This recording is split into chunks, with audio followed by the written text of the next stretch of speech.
Nitaanza na kisa. Hapo zamani kulikuwa na familia moja ya baba mmoja, mama mmoja na mtoto wao mdogo. Siku hiyo walikuwa wameenda matembezi kutembea, mama, baba na mtoto wao mdogo. Lakini walivyokuwa wanatembea, yani tuseme walikuwa wanafanya hiking, walikuwa wanatembea, mtoto wao akapotea. Walitafuta na kutafuta msituni, lakini hawakumpata mtoto wao. Wakakaa chini, wakahuzunika mioyoni mwao. Wakasema, sasa mtoto wetu amepotea.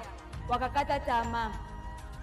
Lakini katika hicho kijiji kulikuwa na jirani mmoja anapita katika huo msitu. Akawauliza wale wazazi, mnatafuta nini? Wakasema, tunamtafuta mtoto wetu anaitwa Peter. Walimtafuta na kumtafuta, lakini walikata tamaa. Wakamwambia yule jirani. Yule jirani akaendelea kutafuta nao, wakamtafuta yule mtoto. Baadaye yule jirani akawaambia, njoo uone. Lakini ile familia walikuwa washakata tamaa, wanasema hamna jambo jema litakalotokea. Lakini yule jirani akamwambia, njoo uone. Walipoenda wakampata mtoto wao. Mnasemaje kwao?